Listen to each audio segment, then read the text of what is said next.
हनुमान् श्रीपदो वायुपुत्रो रुद्रो नघोजरः अमृत्यवीरवीरश्च ग्रामवासो जनाश्रयः धनदो निर्गुणः शूरो वीरो निधिपतिर्मुनिः पिङ्गाक्षो वरदो वाग्मी सीता शोकविनाशकः शिवः शर्वः परो व्यक्तो व्यक्ता व्यक्तो धराधरः पिङ्गकेशः पिङ्गरोमा श्रुतिगम्यः सनातनः अनादिर्भगवान् देवो विश्वहेतुर्जनाश्रयः आरोग्यकर्ता विश्वेशो विश्वनाथो हरीश्वरः भर्गो रामो रामभक्तः कल्याणप्रकृतिस्थिरः विश्वम्भरो विश्वमूर्तिर्विश्वाकारश्च विश्वपः विश्वात्मा विश्वसेव्योऽथ विश्वो विश्वहरो रविः विश्वचेष्टो विश्वगम्यो विश्वध्येयः कलाधरः प्लवङ्गमः कपिश्रेष्ठो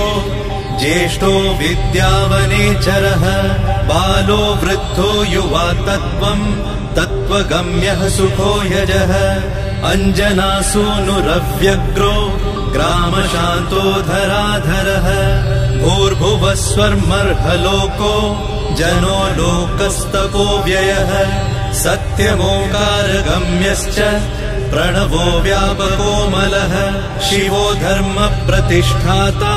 रामेष्ठफल्गुणप्रियः गोष्पदीकृतवाराशि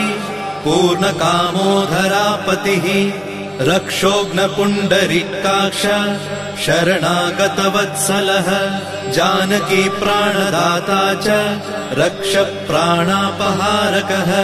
पूर्णसत्त्वपीतवासा दिवाकरसमप्रभः द्रोणहर्ता शक्तिनेता शक्तिराक्षसमारकः रक्षोघ्नो रामदूतश्च शाकिनी जीवहारकः भुभुक्कारः तारातिर्गर्वपर्वतवेदनः हेतुर्मान् प्रांशुबीजं च विश्वभर्ता जगद्गुरुः जगत्राता जगन्नाथो जगदीशो जनेश्वरः जगत्पिता हरिश्रीशो गरुडस्मयभञ्जनः पार्थध्वजो वायुपुत्रो अमितपुच्छोऽमितप्रभः ब्रह्मपुच्छ परब्रह्म पुच्छो रामेष्ट एव च सुग्रीवादियुतो ज्ञानी वानरो वानरेश्वरः कल्पस्थायी चिरञ्जीवी प्रसन्नश्च सदाशिवः सन्मतिः सद्गतिर्भुक्ति मुक्तिदः कीर्तिदायकः कीर्तिः कीर्तिपदश्चैव समुद्रः श्रीपदः शिवः उदधिक्रमणो देवः संसारभयनाशनः वार्धिबन्धनकृद्विश्व जेता विश्वप्रतिष्ठितः लङ्कारिः कालपुरुषो लङ्केशगृहभञ्जनः भूतावासो वासुदेवो वसुस्त्रिभुवनेश्वरः श्रीरामदूतः कृष्णश्च लङ्काप्रासादभञ्जनः कृष्णः कृष्णस्तुतः शान्तः शान्तिदो विश्वपावनः विश्वभोक्ता च मूर्तिग्रह ब्रह्मचारी जितेन्द्रियः ऊर्ध्वगोलाङ्गुलीमाली लाङ्गूलहतराक्षसः समीरतनुजो वीरो वीरमारो जयप्रदः जगन्मङ्गलदः पुण्यः पुण्यश्रवणकीर्तनः पुण्यकीर्तिः पुण्यगतिः जगत्पावनपावनः देवेशोजितरोधश्च रामभक्तिविधायकः ध्याता ध्येयो नभः साक्षी चेतश्चैतन्यविग्रहः ज्ञानदः प्राणदः प्राणो जगत्प्राणः समीरणः विभीषणप्रियः शूरो विप्पलाश्रयसिद्धिदः सुहृत्सिद्धाश्रयः कालः कालभक्षकभर्जितः लङ्केशनिधनस्थायी लङ्कादाहक ईश्वरः चन्द्रसूर्याग्निनेत्रश्च कालाग्निः प्रलयान्तकः कपिलः कपिशः पुण्य राशिर्द्वादश राशिगः सर्वाश्रयो प्रमेयात्मा रेवत्यादिनिवारकः लक्ष्मण प्राणदाता च सीता जीवनहेतुकः रामध्येयो ऋषिकेशो विष्णुभक्तो जटिबली देवारिदर्पहा होता कर्ता हर्ता जगत्प्रभुः नगरग्रामपालश्च शुद्धो बुद्धो निरन्तरः निरञ्जनो निर्विकल्पो गुणातीतो भयङ्करः हनुमान्शद्दुराराध्यः तपःसाध्यो मरेश्वरः जानकी घनशोकोत्थ तापहर्ता परात्परः वाङ्मयः सदसद्रुपः कारणं प्रकृतेः परः भाग्यदो निर्मलो नेता पुच्छलङ्का विदाहकः पुच्छबद्धो यातु धानो यातु धान रिपुप्रियः छायापहारि भूतेषु लोकेशः सद्गतिप्रदः प्लवङ्गमेश्वरः क्रोधः क्रोधसंरक्तलोचनः क्रोधहर्ता तापहर्ता भक्ता भयवरप्रदः भक्तानुकम्पि विश्वेश पुरुहूतः पुरन्दरः अग्निर्विभावसुर्भास्वान् यमो निरृतिरेव च वरुणो वायुगतिमान् वायुः कौबिर्ईश्वरः रविश्चन्द्रः कुजः सौम्यो गुरुः काव्यो शनैश्चरः राहुकेतुर्मरुद्धोता धाता हर्ता समीरजः मशकीकृतदेवारिः दैत्यारिर्मधुसूदनः कामः कपिः कामपालः कपिलो विश्वजीवनः भागीरथीपदाम्भोजः सेतुबन्धविशारदः स्वाहा स्वधा हविः कव्यम् हव्यकव्यप्रकाशकः स्वप्रकाशो महावीरो लघुश्चामितविक्रमः प्रडिनोडीन गतिमान् सद्गतिस्पुरुषोत्तमः जगदात्मा जगद्योनिर्जगदन्तो ह्यनन्तकः विपाप्मानिष्कलङ्कश्च महान् महदहङ्कृतिः खं वायुः पृथिवीयप वह्निर्दिक्काल एव च क्षेत्रज्ञः क्षेत्रपालश्च पल्वलीकृतसागरः हिरण्मयः पुराणश्च खेचरो भूचरो मनुः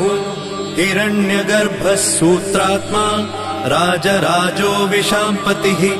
वेदान्तवेद्यो गीतश्च वेदवेदाङ्गपारगः प्रतिग्रामस्थितः साध्य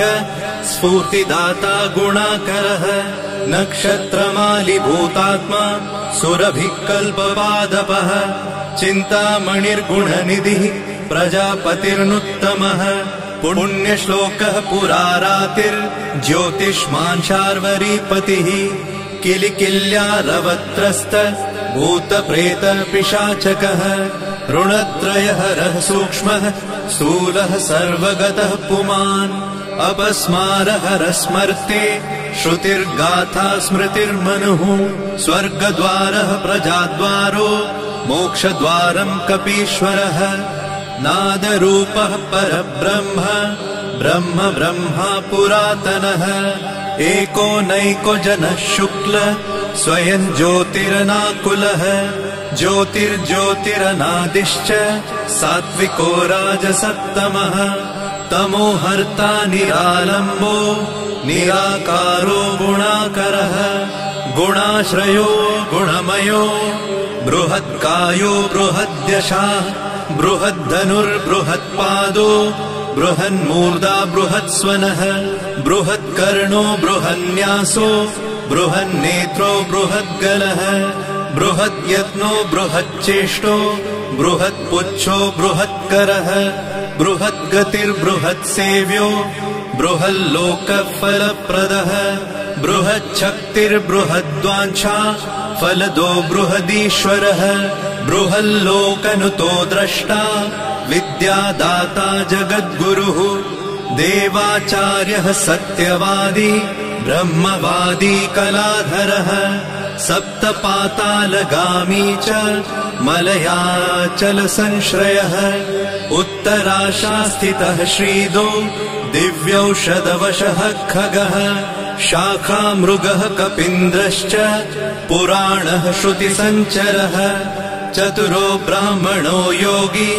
योगगम्यः परात्परः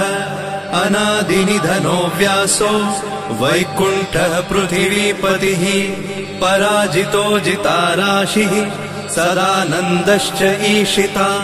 गोपालो गोपतिर्गोप्ता कलिः कालः परात्परः मनोवेगी सदा योगी संसार भयनाशनः तत्त्वदाता च तत्त्वज्ञः तत्त्वं तत्त्वप्रकाशकः शुद्धो बुद्धो नित्ययुक्तो युक्ताकारो जयप्रदः प्रलयोमितमायश्च मायातीतो विमत्सरः माया निर्जितरक्षश्च माया निर्मितविश्वपः मायाश्रयश्च निर्लेपो माया निर्वञ्चकसुखः सुखी सुखप्रदो नागो महेश कृतसंस्तवः महेश्वरः सत्यसन्धः शरभः कलिपावनः रसो रसज्ञसम्मानः तपश्चक्षुर्च भैरवः ग्राणो गन्धस्पर्शनञ्च स्पर्शोऽहङ्कारमानदः नेति नेतिति गम्यश्च वैकुण्ठभजनप्रियः गिरिशो गिरिजाकान्तो दुर्वासः कविरङ्गिराः भृगुर्वसिष्ठश्च वनः तुम्बुरुर्नारदो मलः विश्वक्षेत्रं विश्वबीजं विश्वनेत्रश्च विश्वपः याजको यजमानश्च पावकः पितरस्तथा श्रद्धा बुद्धि क्षमा तन्द्रा मन्त्रो मन्त्रयुतस्वरः राजेन्द्रो भूपति कण्ठ माली संसारसारथिः नित्यसम्पूर्णकामश्च भक्तकामधुगुत्तमः गणपकीशपो भ्राता पिता माता च मारुतिः सहस्रशीर्षा पुरुषः सहस्राक्ष सहस्रपात् कामजित् कामदहन कामकाम्य फलप्रदः मुद्रहारी रक्षोघ्नः क्षितिभारहरो बलः नखदंष्ट्रायुधो विष्णु भक्तो भयवरप्रदः दर्पः दर्पदो दृप्तः शतमूर्तिः अमूर्तिमान् महानिधिर्महाभोगो महाभोगो महार्थदः महाकारो महायोगी महातेजा महाद्युतिः महाकर्मा महानादो महामन्त्रो महामतिः महाशयो महोदारो महादेवात्मको विभुः रुद्रकर्मा क्रूरकर्मा रत्ननाभकृतागमः अम्भोधिलङ्घनः सिंहो नित्यो धर्मप्रमोदनः जितामित्रो जयः सामो विजयो वायुवाहनः जीवदाता सहस्रांशुः मुकुन्दो भूरि दक्षिणः सिद्धार्थसिद्धिदः सिद्ध सङ्कल्पसिद्धिहेतुकः सप्तपातालभरणः सप्तर्षिगणवन्दितः सप्ताब्धिलङ्घनो वीरः सप्तद्वीपोरुमण्डलः सप्ताङ्गराज्यसुखदः सप्तमात्र निषेवितः सप्तलोकैकमुकुटः सप्तहोतास्वराश्रयः सप्तच्छन्दोनिधि सप्त छन्द सप्तजनाश्रयः सप्तसामोपगीतश्च सप्तपातालसंश्रयः मेधाविकीर्तिदः शोक हरिदौर्भाग्यनाशनः सर्ववश्यकरो भर्गो दोषघ्नपुत्रपौत्रदः प्रतिवादी मुखस्तम्भो दुष्टचित्तप्रसादनः पराभिचारशमनो दुःखघ्नुबन्धमोक्षदः नवद्वारपुराधारो नवद्वारनिकेतनः नरनारायणस्तुत्यो नरनाथो महेश्वरः मेखली कवची खड्गी भ्राजिष्णुर्विष्णुसारथिः बहुयोजन विस्तीर्ण पुच्छ पुच्छ हतासुरः दुष्टग्रह निहन्ता च पिशाच ग्रह घातुकः बालग्रह विनाशी च धर्मो नेता कृपाकरः उग्रकृत्योग्रवेगश्च उग्रनेत्र शतक्रतुः शतमन्युस्तुतस्तुत्य महातेजो महाबलः समग्र गुणशाली च व्यग्रो रक्षो विनाशकः रक्षोघ्नहस्तु ब्रह्मेश श्रीधरो भक्तवत्सलः मेघनादो मेघरूपो मेघवृष्टिनिवारकः मेघजीवनहेतुश्च मेघश्यामो परात्मकः समीरतनयो बोधा तत्त्वविद्याविशारदः अमोघो मोघवृद्धिश्च इष्टदो निष्टनाशकः अर्थोऽनर्थापहारी च समर्थो रामसेवकः अर्ति धन्यसुरारातिः पुण्डरीकाक्ष आत्मभूः संकर्षणो विशुद्धात्मा विद्याराशि सुरेश्वरः अचलोद्धारको नित्य सेतुकृद्रामसारथिः आनन्द परमानन्दो मत्स्यकूर्मो निधिशमः वराहो नारसिंहश्च वामनो जमदग्निजः रामकृष्णः शिवो बुद्ध कल्की रामाश्रयो हरः नन्दी भृङ्गी च चण्डी च गणेशो गणसेवितः कर्माध्यक्ष सुराध्यक्षो विश्रमो जगतां पतिः जगन्नाथ कपिश्रेष्ठ सर्वावास सदाश्रयः सुग्रीवादिस्तुतः शान्तः सर्वकर्म प्लवङ्गमः नखदारितरक्षश्च नखायुधविशारदः कुशलः सुदनः शेषो वासुकिस्तक्षकस्वरः स्वर्णवर्णो बलाढ्यश्च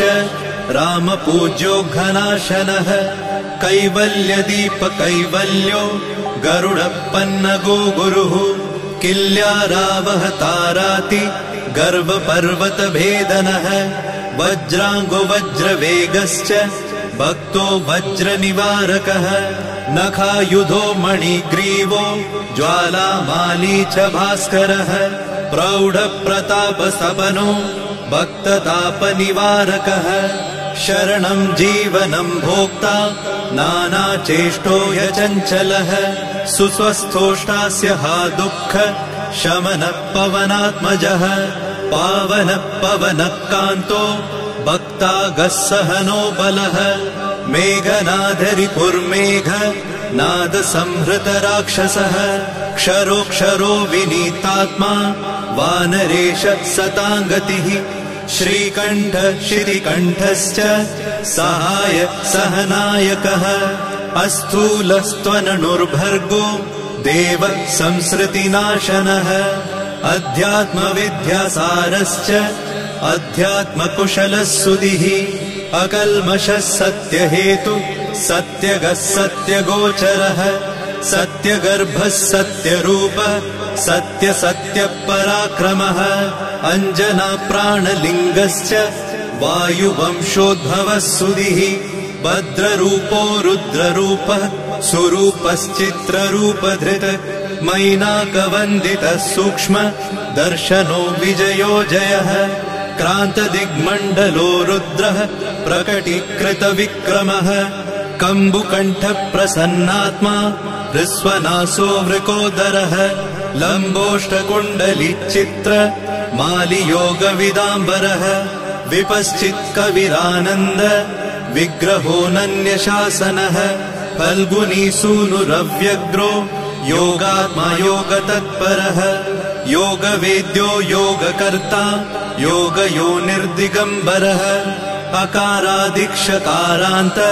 वर्गनिर्मितविग्रहः उलूखलमुखः सिंह संस्तुतः परमेश्वरः श्लिष्टजङ्घः श्लिष्टजानु श्लिष्टपाणि शिखाधरः सुशर्मामितशर्मा च